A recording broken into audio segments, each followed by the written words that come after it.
Thanks for visiting my reading room. I'm Nancy, reader and tutor. I'm also small business owner of West Coast Polar Ice, and tonight we are continuing in The Tower Treasure, a Hardy Boys mystery by Franklin W. Dixon. Continuing where we left off, we begin.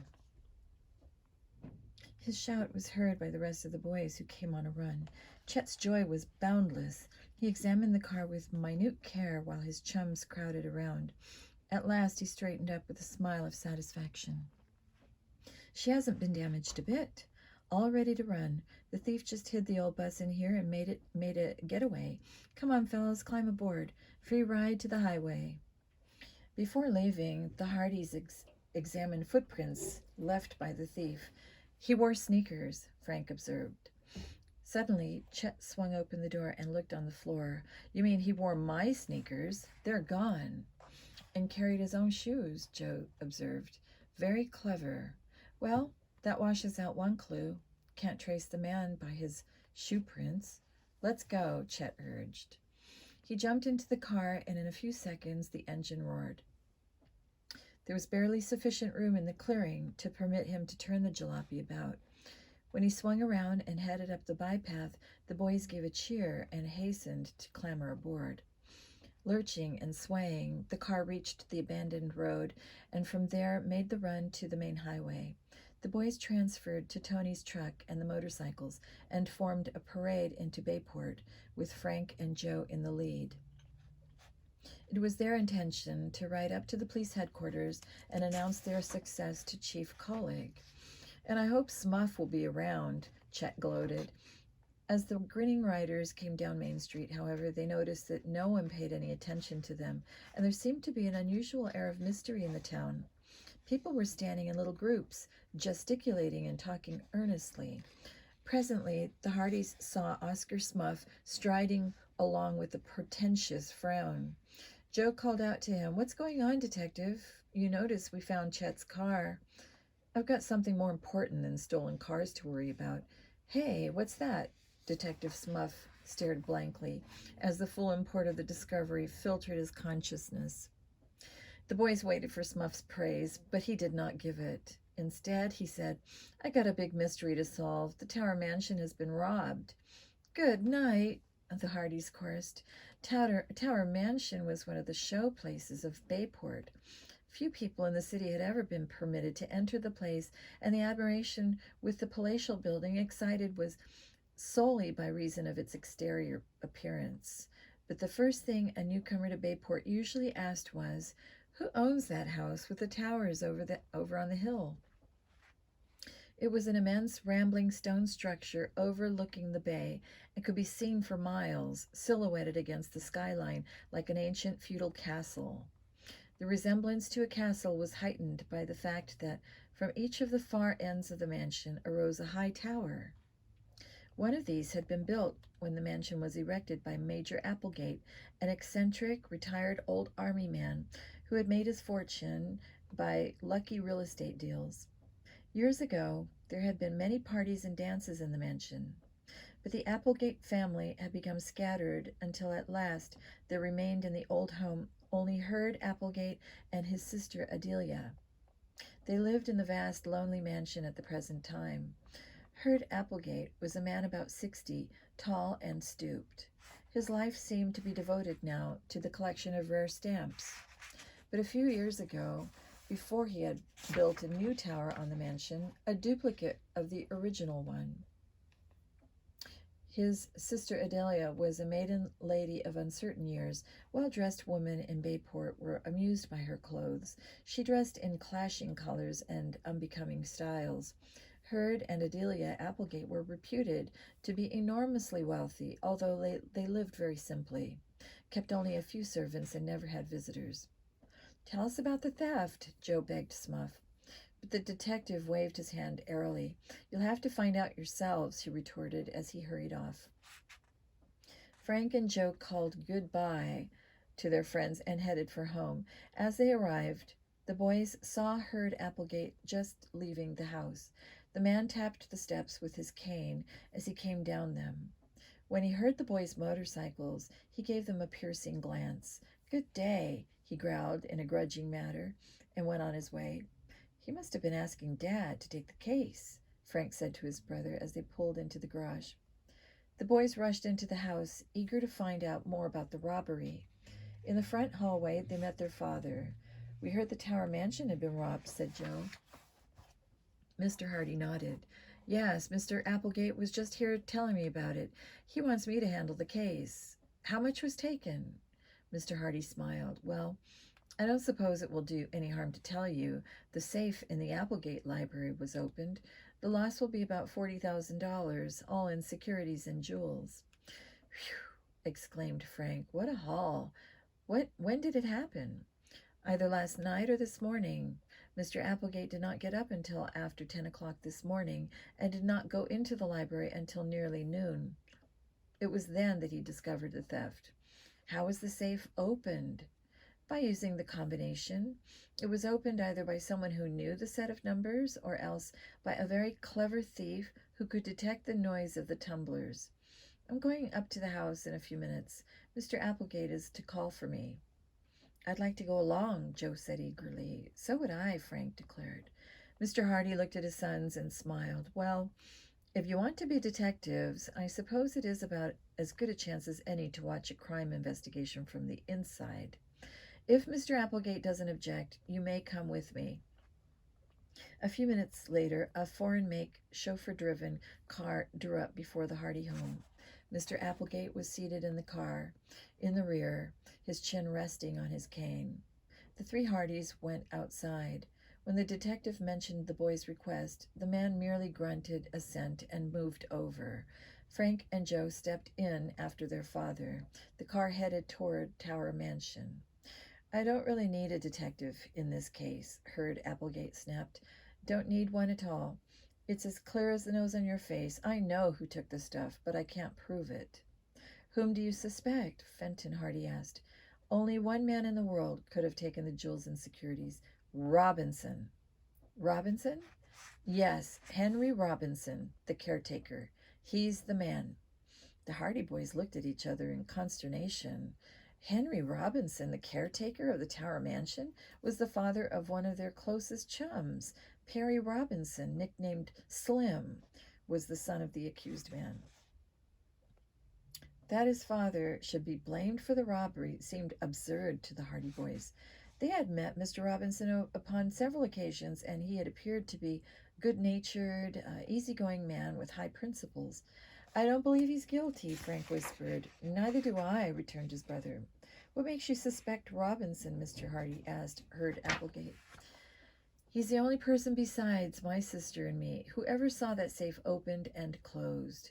He could have learned the combination if he'd kept his eyes and ears open, which I'm sure he did." "Is that your only reason for suspecting him?" "No. This morning he paid off a $900 note at the bank, and I know for a fact he didn't have more than $100 to his name a few days ago. Now, where did he raise $900 so suddenly?" "Perhaps he has a good explanation," Mr. Hardy suggested. "Oh, he'll have an explanation, all right," sniffed Mr. Applegate, "but it will have to be a mighty good one to satisfy me." The automobile was now speeding up the wide driveway that led to Tower Mansion, and within a few minutes stopped at the front entrance. Mr. Hardy and the two boys accompanied the eccentric man into the house. "Nothing has been disturbed in the library since the discovery of the theft," he said, leading the way there. Mr. Hardy examined the open safe, then took a special magnifying glass from his pocket. With minute care, he inspected the dial of the combination lock. Next, he walked to each window and the door to examine them for fingerprints. He asked Mr. Applegate to hold his fingers up to a strong light and got a clear view of the whorls and lines on the inside of the tips. At last, he shook his head. "A smooth job," he observed. "The thief must have worn gloves. All the fingerprints in the room, Mr. Applegate, seem to be yours." "No use looking for fingerprints or other evidence," Mr. Applegate barked impatiently. "It was Robinson, I tell you." "Perhaps it would be a good idea for me to ask him a few questions," Mr. Hardy advised. Mr. Applegate rang for one of the servants and instructed him to tell the caretaker to come to the library at once. Mr. Hardy glanced at the boys and suggested they wait in the hallway. It might prove less embarrassing to Mr. Robinson that way, he said in a low voice. Frank and Joe readily withdrew. In the hall, they met Mr. Robinson and his son Perry. The man was calm, but pale, and at the doorway, he patted Slim on the shoulder. "Don't worry," he said. "Everything will be all right." With that, he entered the library. Slim turned to his two friends. "It's got to be," he cried out. "My dad is innocent." Chapter 7. The Arrest. Frank and Joe were determined to help their chum prove his father's innocence. They shared his conviction that Mr. Robinson was not guilty. "Of course he's innocent," Frank agreed. "He'll be able to clear himself all right, Slim." "But things look pretty black right now," the boy said. He was white-faced and shaken. "Unless Mr. Hardy can catch the real thief, I'm afraid Dad will be blamed for the robbery." "Everybody knows your dad is honest," said Joe consolingly. "He has been a faithful employee. Even Mr. Applegate will have to admit that." "Which won't help him much if he can't clear himself of the charge. And Dad admits that he did know the combination of the safe, although of course he'd never use it." "He knew it?" repeated Joe, surprised. "Dad learned the combination accidentally. It was so simple that one couldn't forget it. This was how it happened. One day when he was cleaning the library fireplace, he found a piece of paper with numbers on it. He studied them and decided they were the safe combination. Dad laid the paper on the desk. The window was open, and he figured the breeze must have blown the paper to the floor." "Does Mr. Applegate know that?" "Not yet, but Dad is going to tell him now. He realizes it will look bad for him, but he's going to give Mr. Applegate the truth." From the library came the hum of voices. The harsh tones of Herd Applegate occasionally rose above the murmur of conversation, and finally the boys heard Mr. Robinson's voice rise sharply. "I didn't do it. I tell you, I didn't take that money." "Then where did you get the $900 you paid on that note?" demanded Mr. Applegate. Silence. "Where did you get it?" "I'm not at liberty to tell you or anyone else." "Why not?" "I got the money honestly. That's all I can say about it." "Oh-ho!" exclaimed Mr. Applegate. "You got the money honestly, yet you can't tell me where it came from. A pretty story. If you got the money honestly, you shouldn't be ashamed to tell where it came from." "I'm not ashamed. I can only say again I'm not at liberty to talk about it." "Mighty funny thing that you should get $900 so quickly. You were pretty hard up last week, weren't you? Had to ask for an advance on your month's wages." "That is true." "And then the day of this robbery, you suddenly have $900 that you cannot explain." Mr. Hardy's calm voice broke in.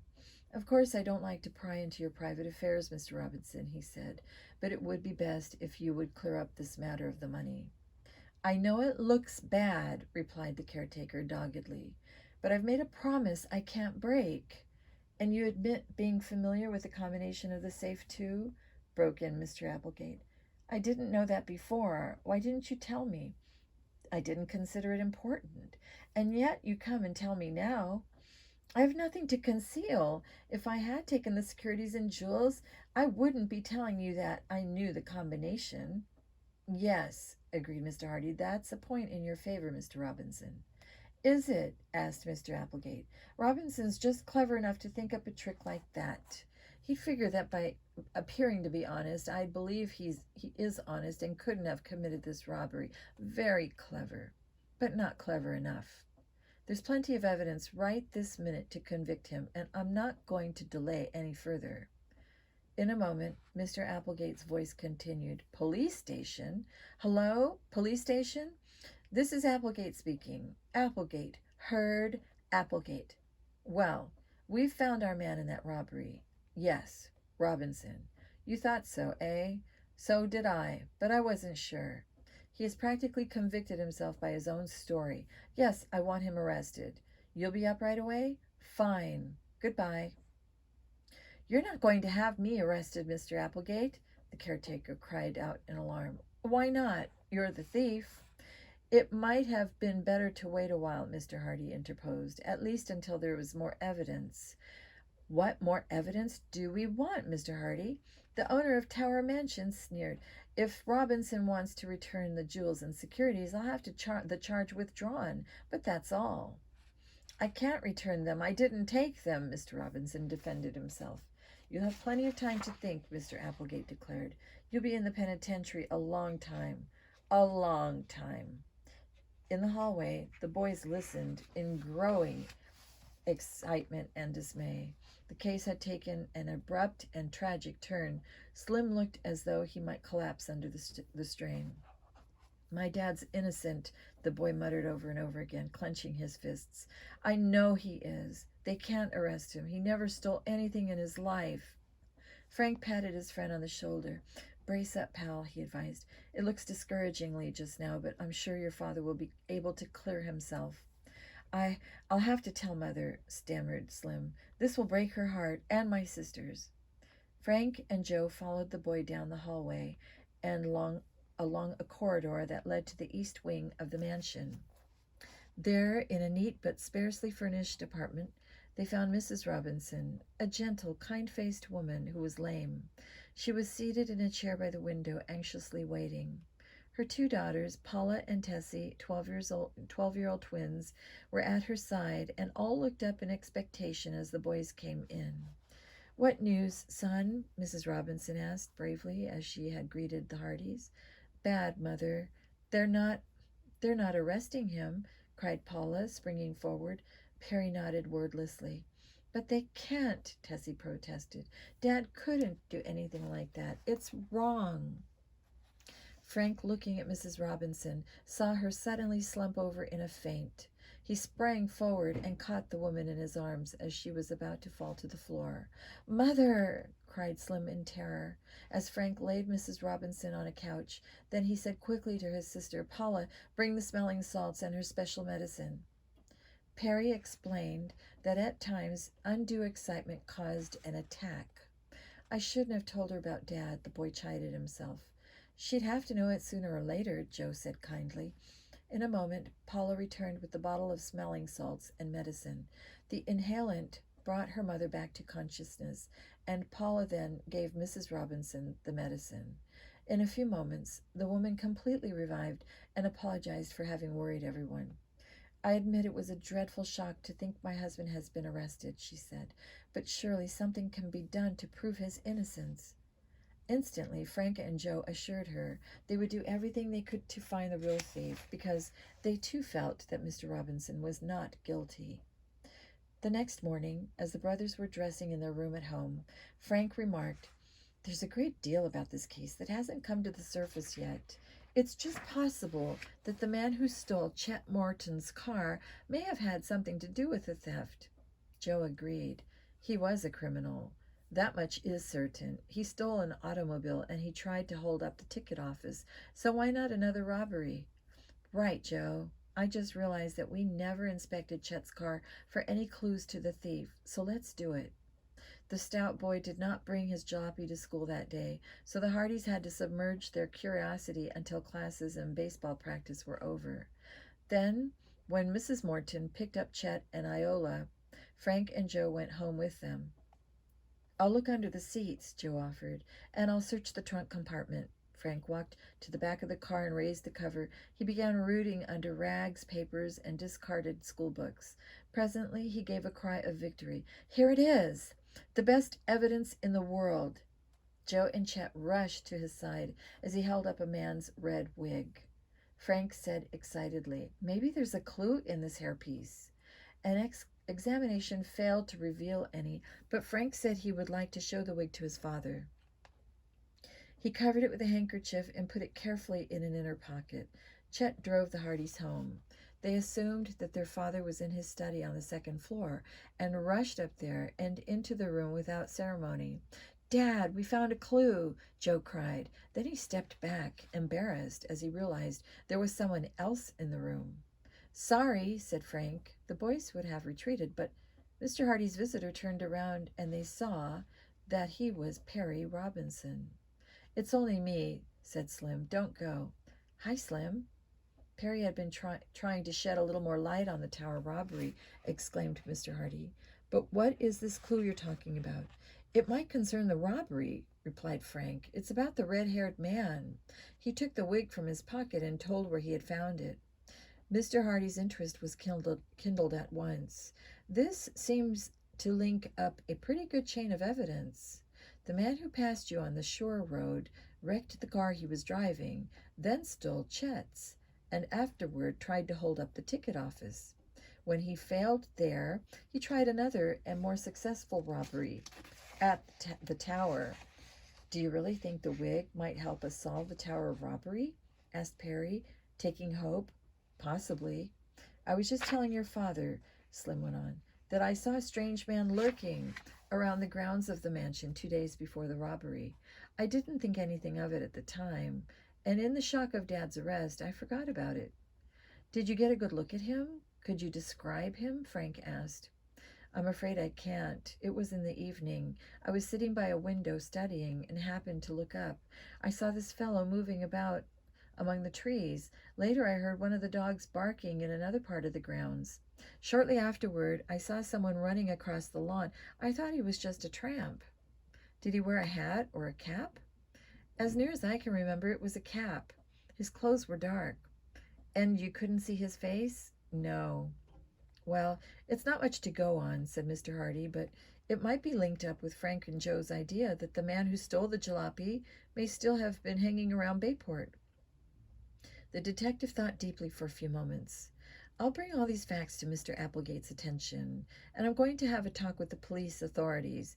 I feel they haven't enough evidence to warrant holding your father, Perry. Do you think you can have him released? The boy asked eagerly. I'm sure of it. In fact, I believe Mr. Applegate is beginning to realize now that he made a mistake. It will be wonderful if we can have Dad back with us again, said Perry. Of course, things won't be the same for him. He'll be under a cloud of suspicion as long as this mystery isn't cleared up. I suppose Mr. Applegate won't employ him or anyone else. All the more reason why we should get busy and clear up the affair, Frank said quickly, and Joe added, Slim, we'll do all we can to help your father. Chapter 8, An Important Discovery.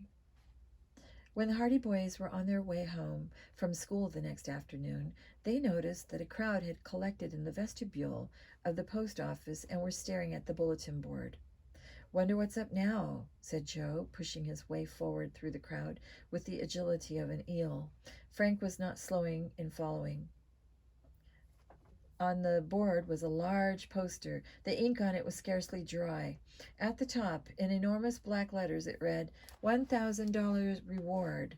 Underneath, in slightly smaller type, was the following. The above reward will be paid for information leading to the arrest of the person or persons who broke into Tower Mansion and stole jewels and securities from a safe in the library. The reward was being offered by Hurd Applegate. Why, that must mean the charge against Mr. Robinson has been dropped, exclaimed Joe.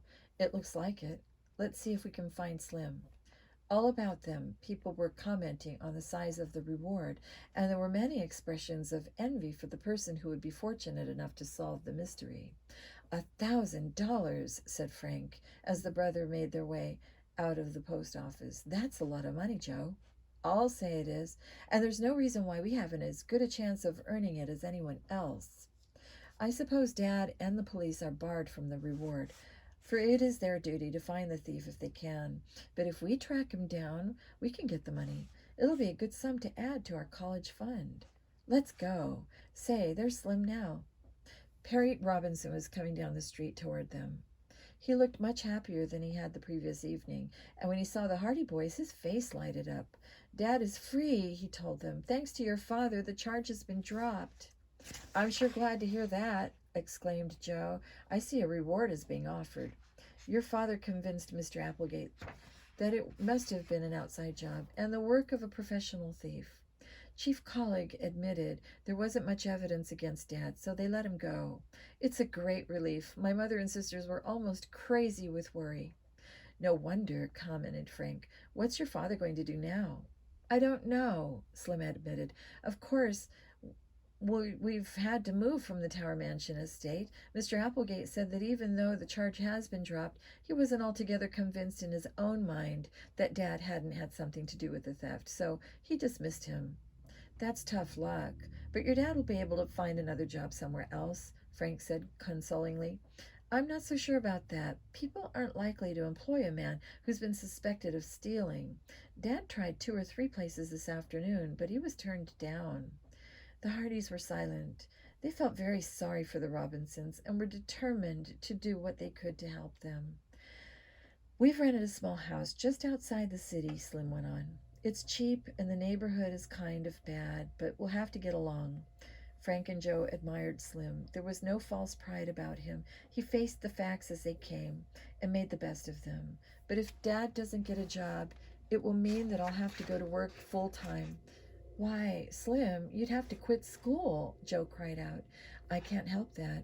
I wouldn't want to, for you know I was trying for a scholarship, but the brothers realized how much it would mean to their chum if he had to leave school. Perry Robinson was an ambitious boy and one of the top 10 in his class. He had always wanted to continue his studies and go to a university, and his teachers had predicted a brilliant career for him as an engineer. Now it seemed that all his ambitions for a high school diploma and a college education would have to be given up because of this misfortune. Frank put an arm around Slim's shoulders. Chin up, he said with a warm smile. Joe and I are going to plug away at this affair until we get to the bottom of it. It's mighty good of you fellows, Slim said gratefully. I won't forget it in a hurry. He tried to smile, but it was evident that the boy was deeply worried. When he walked away, it was not with the light, carefree step which the Hardys associated with him. What's the first move, Frank? Joe asked. We'd better get a full description of those jewels. Perhaps the thief tried to pawn them. Let's try all the pawn shops and see what we can find out. Good idea. Even if the police have already done it, Frank grinned. Then he sobered. Do you think Applegate will give us a list? We won't have to ask him. Dad should have that information. Let's find out right now. When the boys returned home, they found their father waiting for them. I have news for you, he said. Your theory about the wrecked auto being stolen has been confirmed. Colic phoned just now and told me the true ownership has been traced by the engine number. Car belongs to a man over in Thornton. Good. That's one more strike against the thief, Joe declared.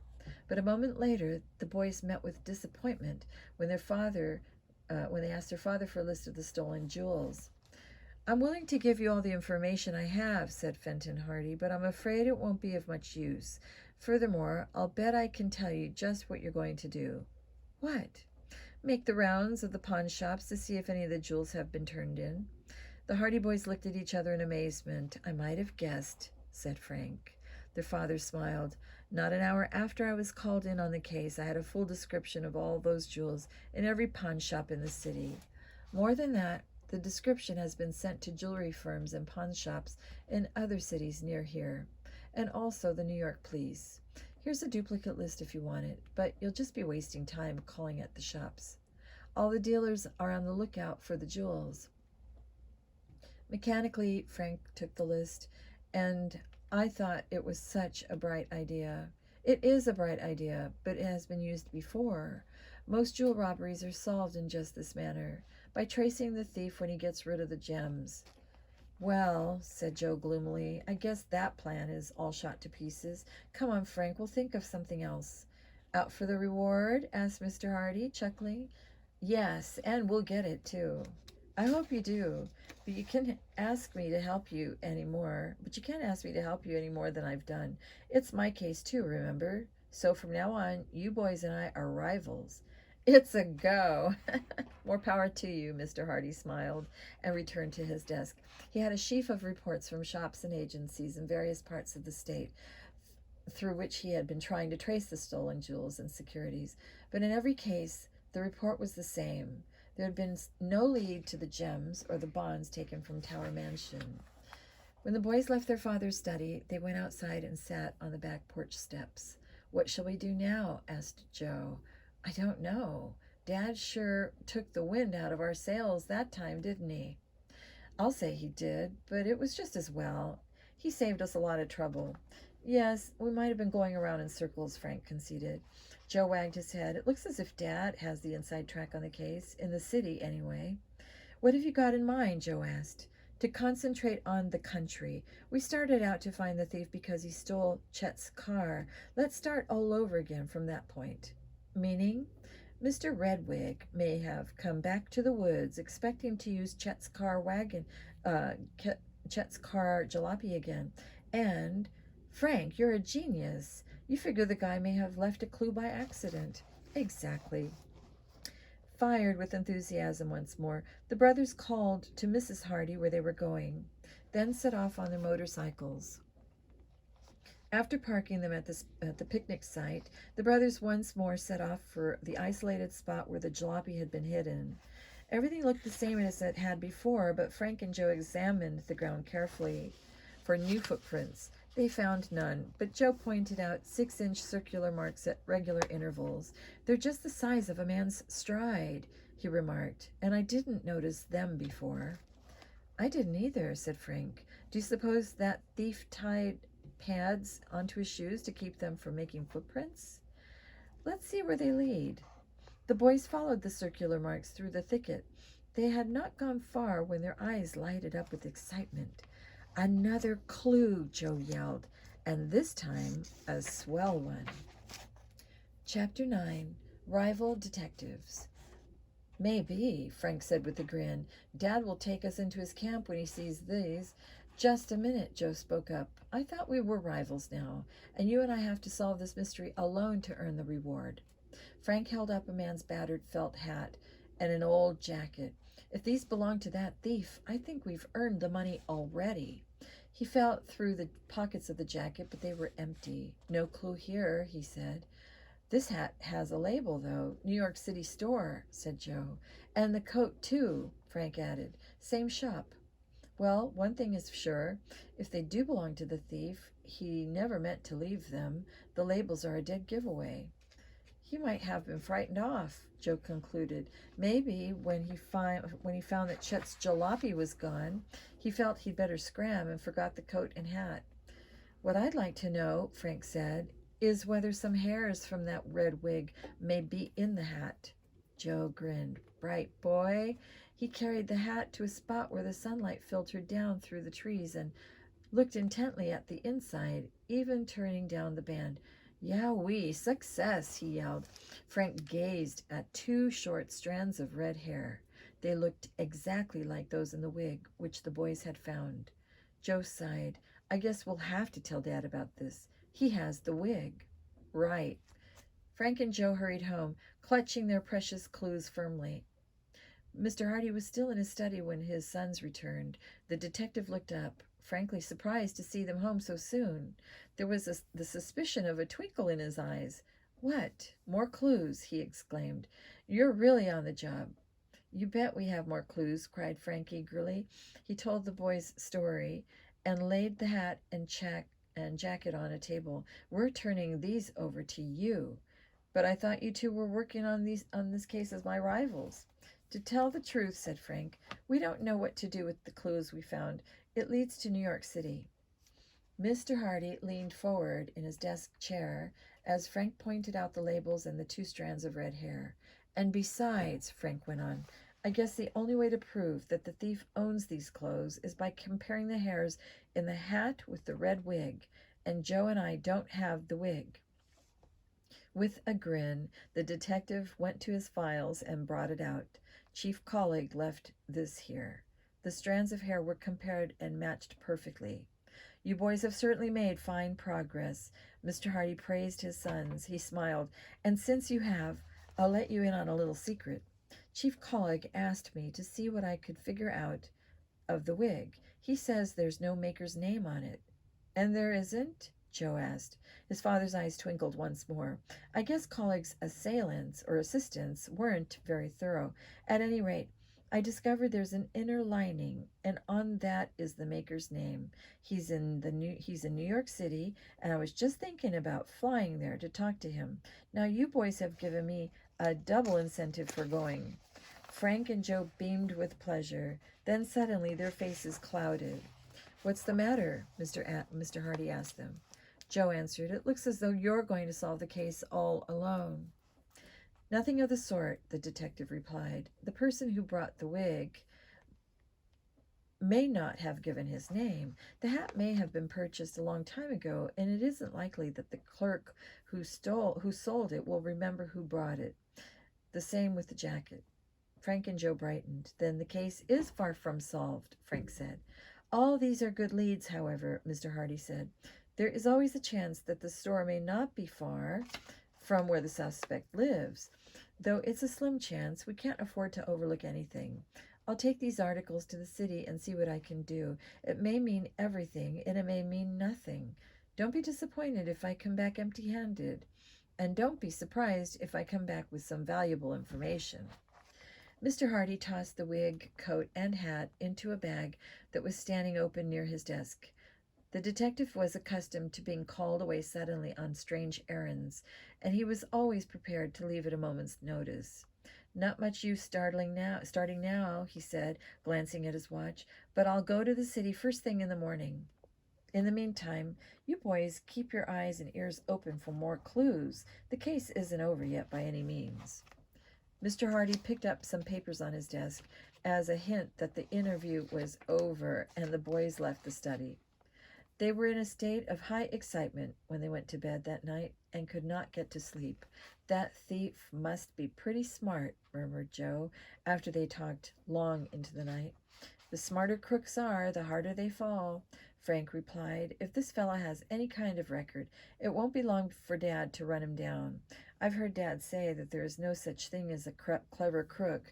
If he was really clever, he wouldn't be a crook at all.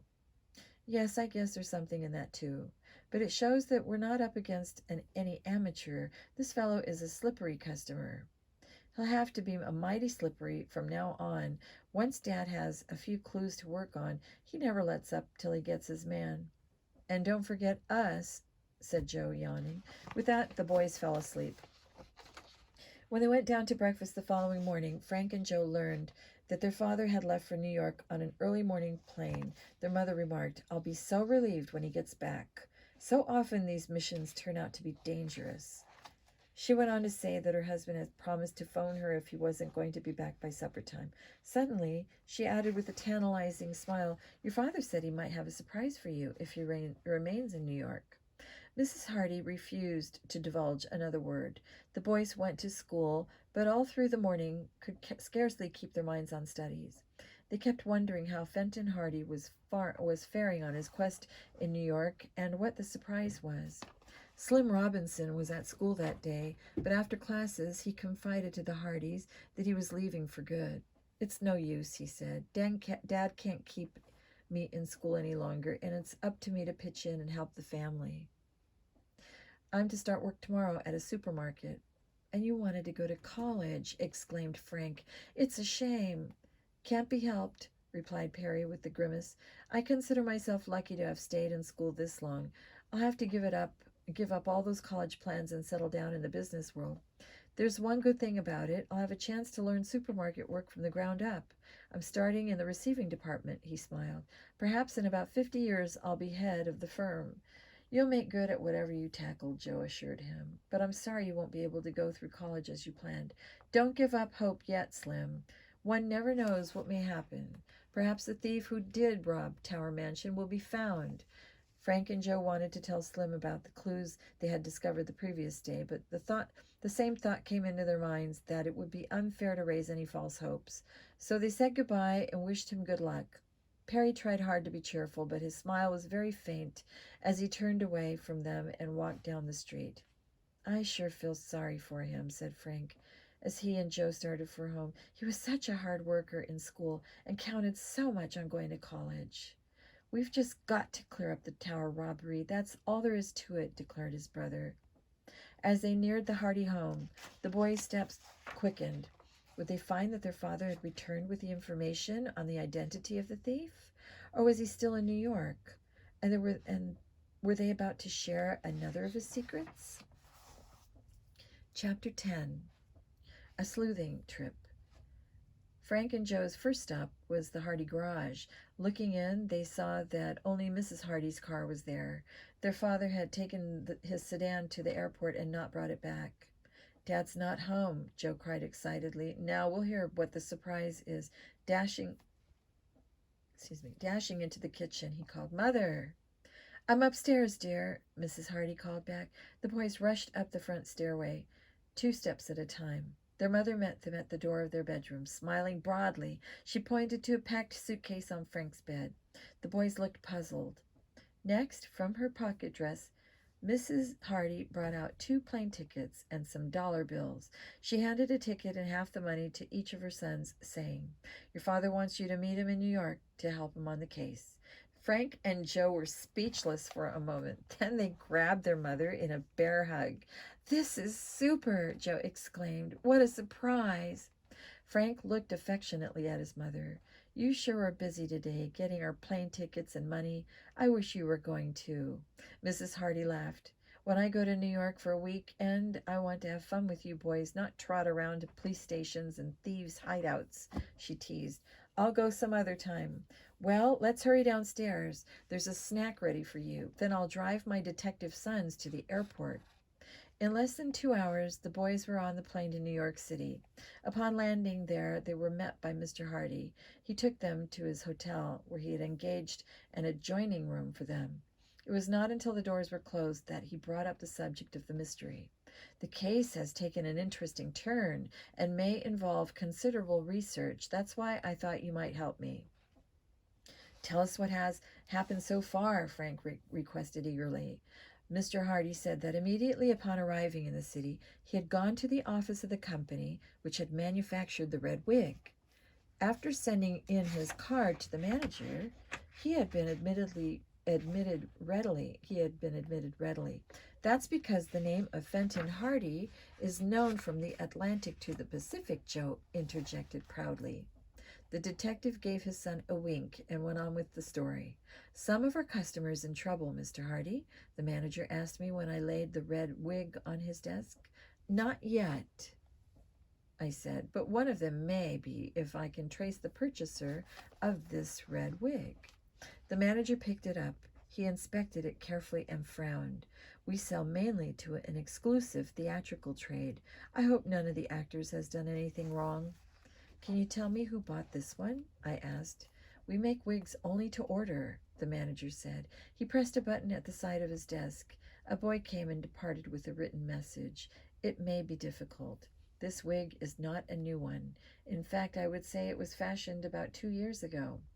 "A long time, but still," I encouraged him. The detective went on. In a few minutes, a bespectacled elderly man shuffled into the office in response to the manager's summons. "Kaufman here," the manager said, "is our expert. What he doesn't know about wigs isn't worth knowing." Then, turning to the old man, he handed him the red wig. "Remember it, Kaufman." The old man looked at it doubtfully. Then he gazed at the ceiling. Red wig," he muttered. "About 2 years old, isn't it?" the manager prompted. "Not quite. 1.5 years, I'd say. Looks like a comedy character type. Wait till I think. There ain't been so many of our customers playing that kind of part inside a 1.5 years. Let's see. The old man paced up and down the office, muttering names under his breath. Suddenly he stopped, snapping his fingers.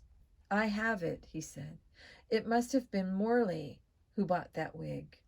"That's who it is, Harold Morley. He's playing in Shakespearean repertoire with Hamlin's company. Very fussy about his wigs. Has to leave 'em just so. I remember he bought this one because he came in here about a month ago and ordered another like it." "Why would he do that?" I asked him. Kaufman shrugged his shoulders. "Ain't none of my business. Lots of actors keep a double set of wigs. Morley's playing down at the Crescent Theater right now. Call him up." "I'll go and see him," I told the men, "and that's just what we'll do. Frank and Joe after a bite of supper." "You don't think this actor is a thief, do you?" Frank asked in amazement. "How could he have gone back and forth to Bayport so quickly? And isn't he playing here in town every night?" Mr. Hardy admitted that he was too puzzled. He was certain Morley was not the man who had worn the wig on the day the jalopy was stolen, for the Shakespearean company had been playing a 3-week run in New York. It was improbable, in any case, that the actor was the thief. The 3 Hardys arrived at Mr. Morley's dressing room half an hour before curtain time. Mr. Hardy presented his card to a suspicious doorman at the Crescent, but he and his sons were finally admitted backstage and shown down a brilliantly lighted corridor to the dressing room of Harold Morley. It was a snug place with pictures on the walls, a potted plant in the window overlooking the alleyway, and a rug on the floor. Seated before a mirror with electric lights at either side was a stout little man, almost totally bald. He was diligently rubbing creamy stage makeup on his face. He did not turn around, but eyed his visitors in the mirror, casually telling them to sit down. Mr. Hardy took the only chair. The boys squatted on the floor. Often heard of you, Mr. Hardy, the actor said, in a surprisingly deep voice that had a comical effect, in contrast to his diminutive appearance. Glad to meet you. What kind of call is this? Social or professional? Professional. Morley continued rubbing the makeup on his jowls. Out with it, he said briefly. Ever see this wig before? Mr. Hardy asked, laying the hairpiece on the makeup table. Morley turned from the mirror, and an expression of delight crossed his plump countenance. Well, I'll say I've seen it before, he declared. Old Kaufman, the best wig maker in the country, made this for me about 1.5 years ago. Where did you get it? I sure didn't think I'd ever see this red wig again. Why? Stolen from me. Some low-down sneak got in here and cleaned out my dressing room one night during the performance. Nerviest thing I ever heard of. Came right in here while I was doing my stuff out front, grabbed my watch and money and a diamond ring I had lying by the mirror, took this wig and a couple of others that were around, and beat it. Nobody saw him come or go.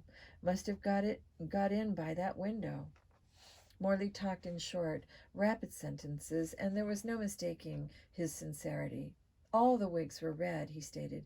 I didn't worry so much about the other wigs because they were for old plays, but this one was being used right along. Kaufman made it specially for me. I had to get him to make another, but say, where did you find it? Oh, my son's located it during some detective work we're on.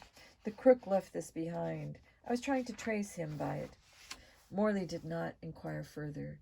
That's all the help I can give you, he said. The police never did learn who cleaned out my dressing room.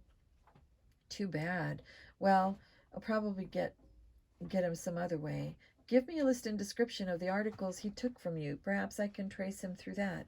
Glad to, said Morley.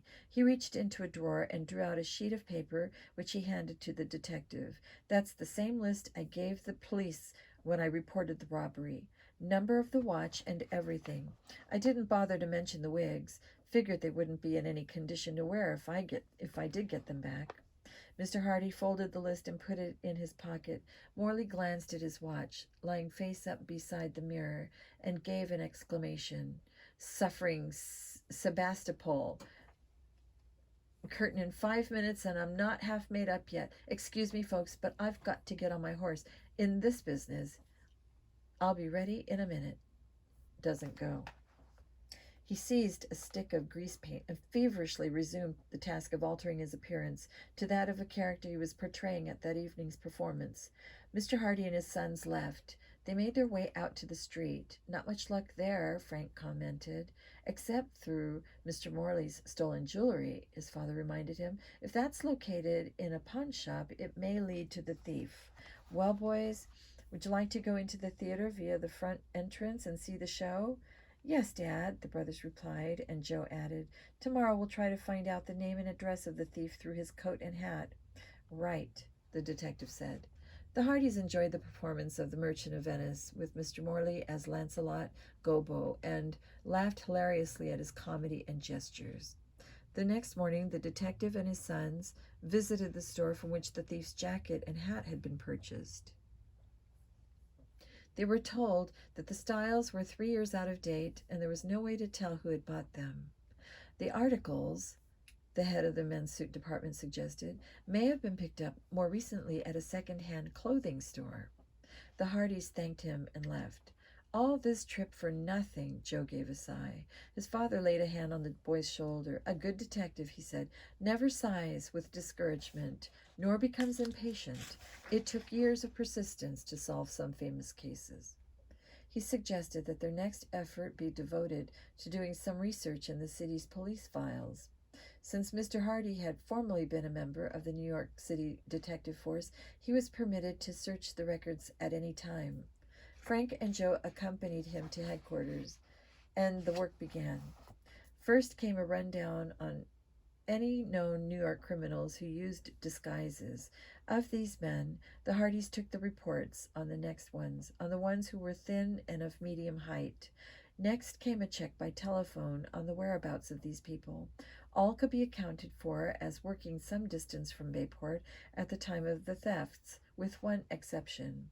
"I'll bet he's our man," Frank exclaimed, "but where is he now?" Chapter 11. Anxious Awaiting. The suspect, the Hardys learned, was out of prison on parole. His name was John Jackley, but he was known as Red Jackley because when caught before going to prison, he was wearing a red wig. "He lives right here in New York, and maybe he's back home by this time," Joe spoke up. "Let's go see him." "Just a minute," Mr. Hardy said, holding up his hand.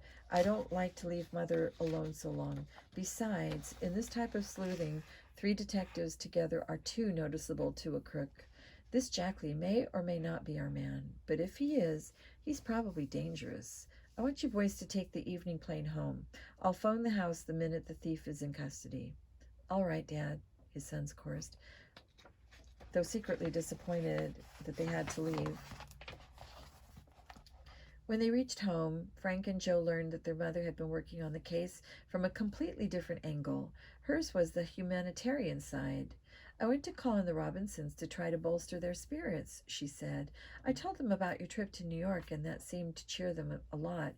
Monday I'm going to bake a ham and cake for you to take to them. Mrs. Robinson isn't well and can do little in the kitchen." "That's swell of you," Frank said admiringly. "I'll go." Joe told them he had a tennis match to play. "I'll do the next errand," he promised. Monday, during a change of classes, Frank met Callie Shaw in the corridor. "Hi," she said. "What great problem is on Detective Hardy's mind? You look as if you'd lost your best criminal." Frank grimaced. "Maybe I have," he said. He told Callie that he had phoned home at noon, confidently expecting to hear that his father had reported the arrest of the real thief of the Applegate money and the exoneration of Mr. Robinson. "But there was no word, Callie, and I'm worried Dad may be in danger." "I don't blame you," she said. "What do you think has happened?" "Well, you can never tell when you're dealing with criminals.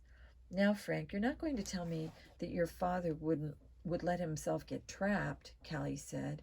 "No, I don't think he would, Callie. Maybe Dad hasn't returned because he still hasn't found the man he was looking for."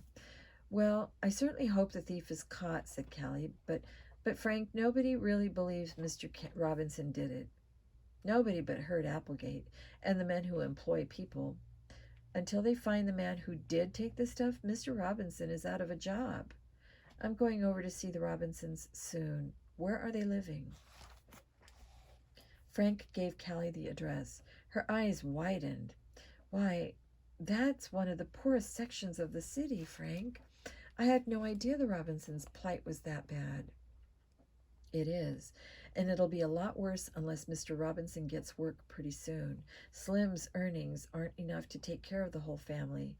Say, Callie, how about going over to the Robinsons with me after school? Mother's sending a ham and a cake." "I'd love to," Callie agreed. The two parted at the door of the algebra teacher's classroom.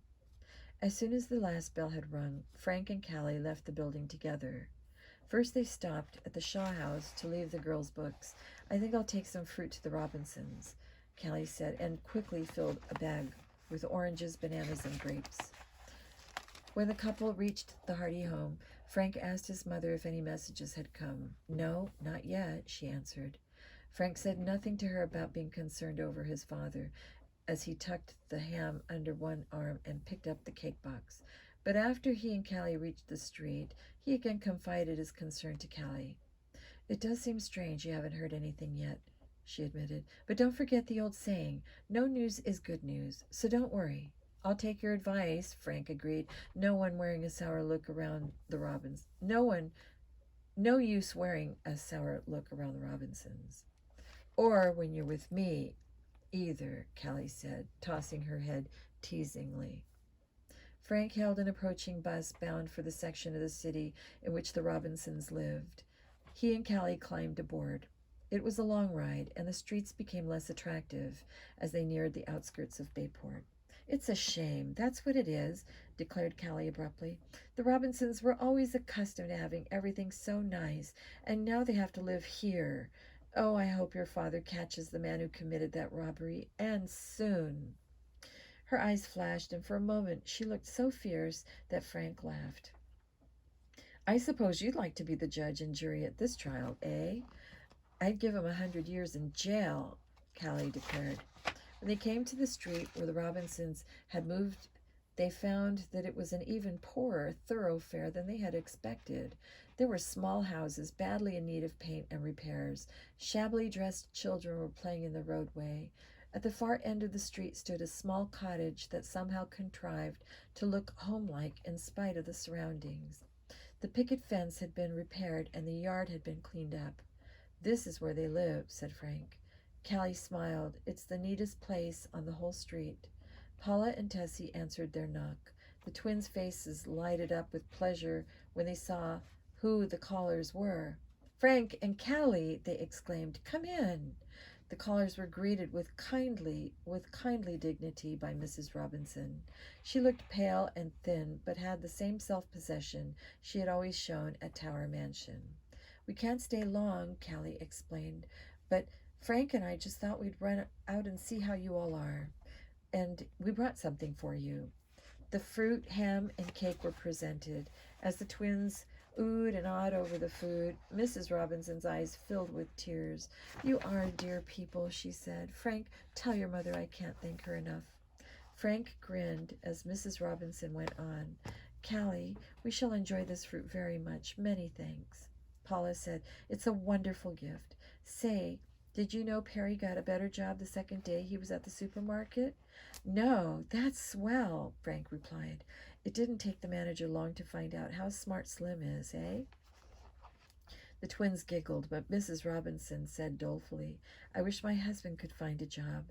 Since no one around here will employ him, he is thinking of going to another city to get work. And leave you here? I suppose so. We don't know what to do. It's so unfair, Paula flared up. My father didn't have a thing to do with that miserable robbery, and yet he has to suffer for it just the same. Mrs. Robinson said to Frank hesitantly, Has Mr. Hardy discovered anything yet?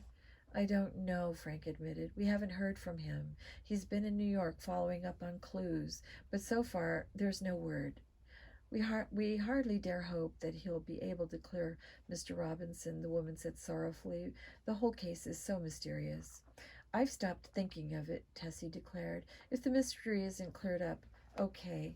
If the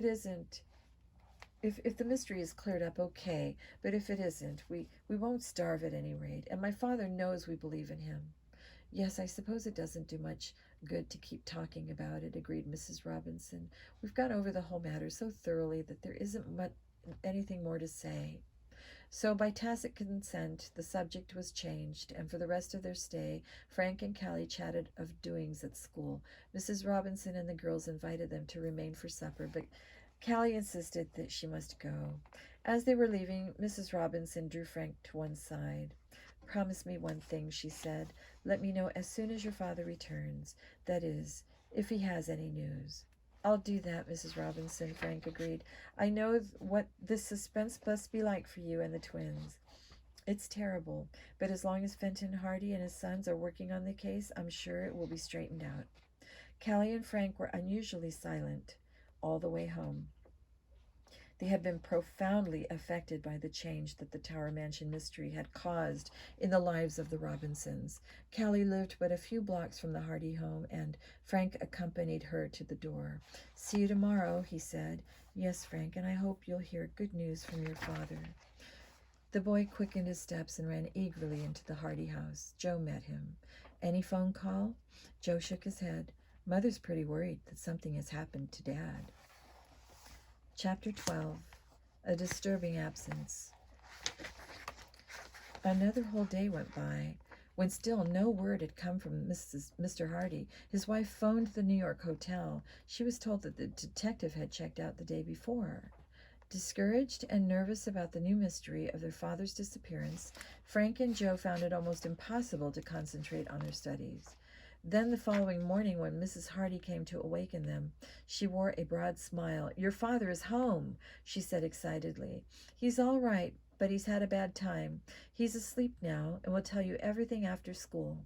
The boys were wild with impatience to learn the outcome of his trip, but they were obliged to curb their curiosity. "Dad must be mighty tired," Joe remarked, as Mrs. Hardy went downstairs to start breakfast. "I wonder where he came from." "Probably he was up all night. When he's working on a case, he forgets about sleep.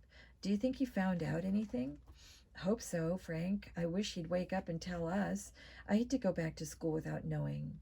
But Mr. Hardy had not awakened by the time the boys set out for school, although they lingered until they were in danger of being late.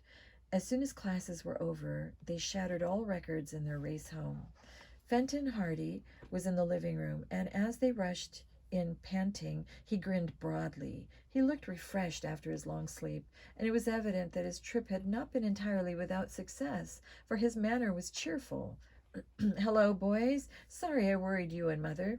"What luck, Dad?" asked Frank. "Good and bad.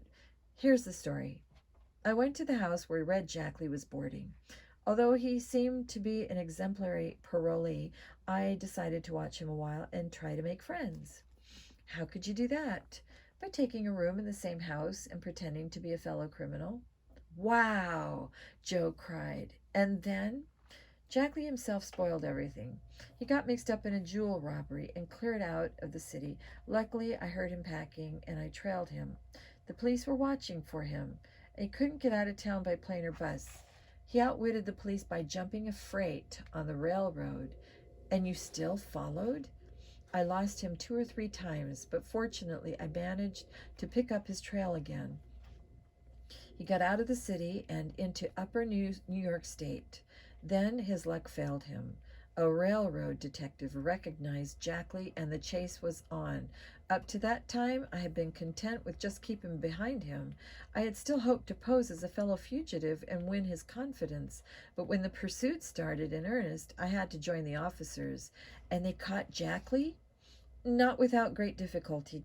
Jackley, by the way, was once a railroad man. Strangely enough, he worked not many miles from here. He managed to steal a railroad handcart and got away from us. But he didn't last long, for the handcart jumped the tracks on a curve, and Jackley was badly smashed up." "Killed?" Frank asked quickly. "No, but he is in a hospital right now, and the doctors say he hasn't much of a chance." "He's under arrest?" "Oh, yes. He's being held for the jewel thefts and also for the theft from the actor's dressing room, but he probably won't live to answer either charge." "Didn't you find out anything that would connect him with the tower robbery?" "Not a thing." The boys were disappointed, and their expressions showed it. If Red Jackley died without confessing, the secret of the tower robbery would die with him. Mr. Robinson might never be cleared. He might be doomed to spend the rest of his life under a cloud, suspected of being a thief. "Have you talked to Jackley?" Frank asked. "I didn't have a chance. He wasn't conscious." "Then you may never be able to get a confession from him." Fenton Hardy shrugged. "I may be able to. If Jackley remains if Jackley regains consciousness and knows he's going to die, he may admit everything. I intend to see him in the hospital and ask him about the tower robbery." "Is he far away?" "Albany. I explained my mission to the doctor in charge, and he promised to telephone me as soon as it was possible for Jackley to see anyone." "You say he used to work near here?" Joe asked. "He was once employed by the railroad, and he knows all the country around here well. Then he became mixed up in some thefts from freight cars, and after he got out of jail, turned professional criminal. I suppose he came back here because he is so familiar with this area." "I promised to call Mrs. Robinson," Frank spoke up. "Okay to tell her about Jackley?" "Yes, it may cheer her up, but ask her not to tell anyone." Frank dialed the number and relayed part of his father's story. The accused man's wife was overwhelmed and relieved by the news, but promised not to divulge the information. Just as Frank finished the call, the doorbell rang. Frank ushered in the private detective, Oscar Smuff. "Your pa home?" he asked. "Yes, come in." Frank led the way into the living room. Smuff, although he considered himself a top-notch sleuth, stood in awe of Fenton Hardy. He cleared his throat nervously. "Good afternoon, Oscar," said Mr. Hardy pleasantly. "Won't you sit down?" Detective Smuff eased himself into an armchair, then glanced inquiringly at the two boys. At once, Mr. Hardy said, "Unless your business is very private, I'd like to have my sons stay."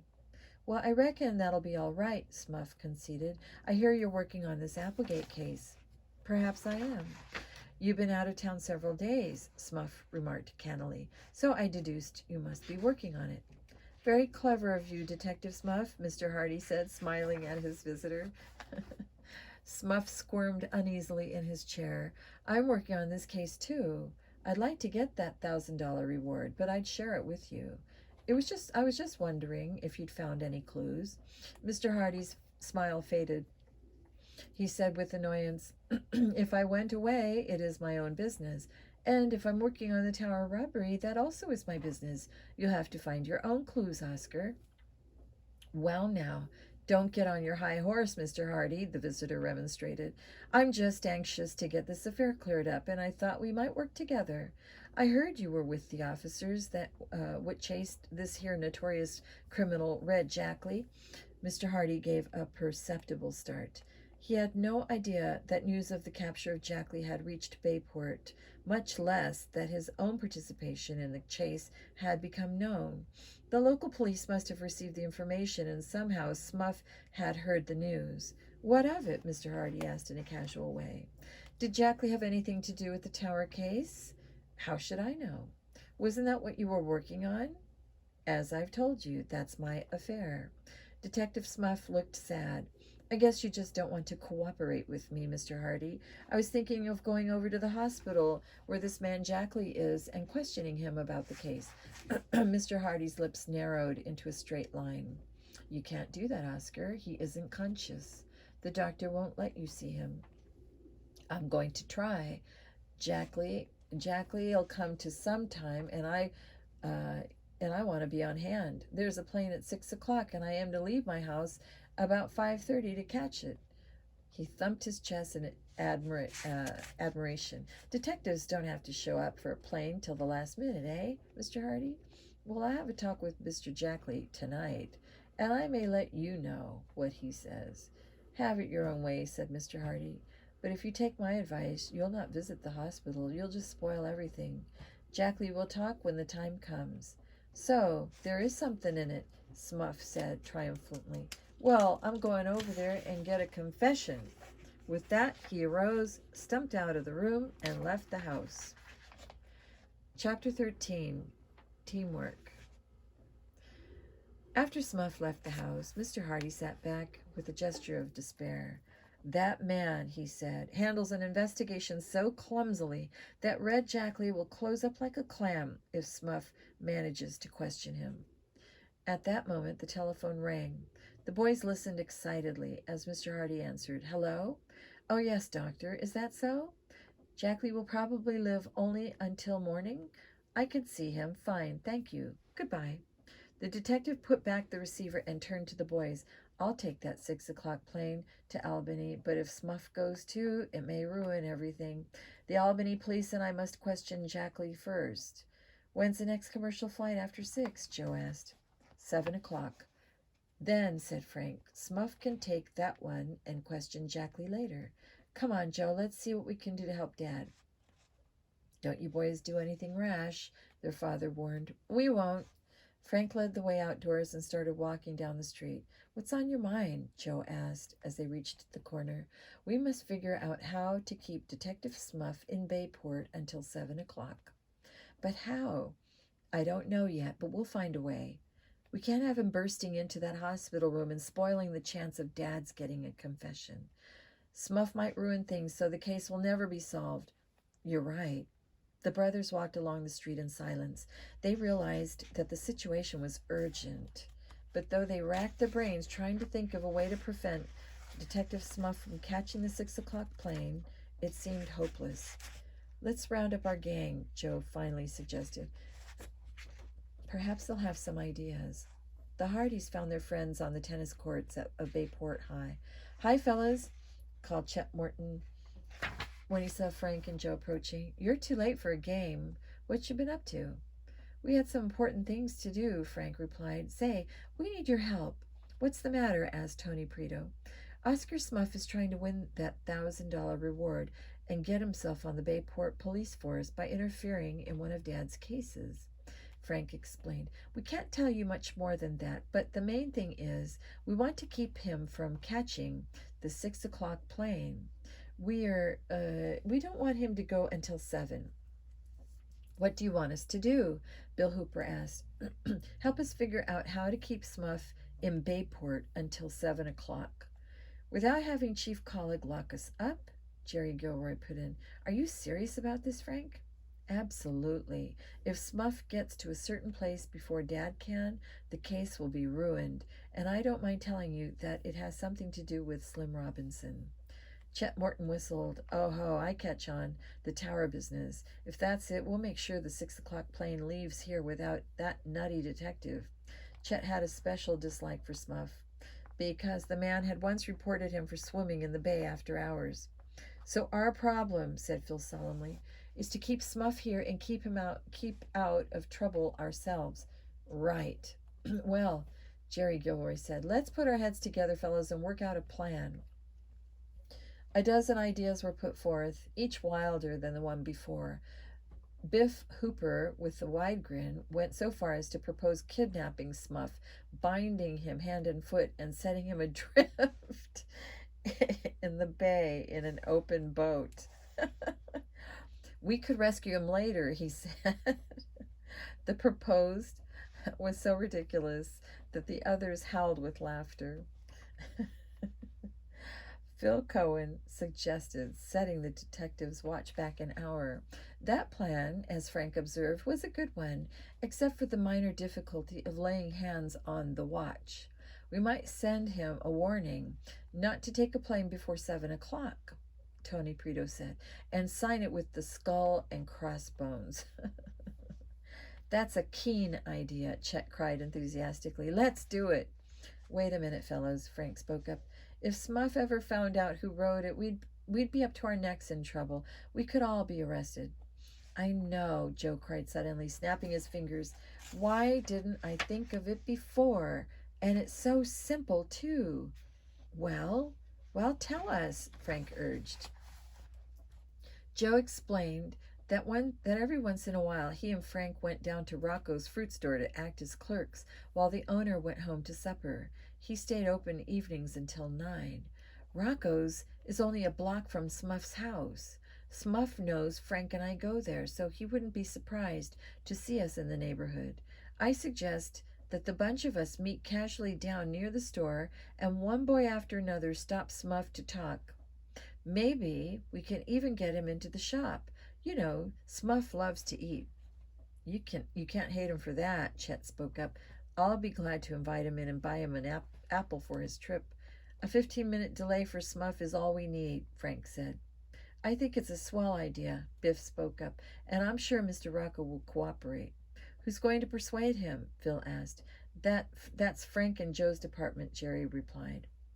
Rocco was a hard-working man who had come from Italy only a few years ago. He was a simple, genial person and had great admiration for the Hardy boys. The whole group made their way toward the fruit store, but only the Hardys went inside.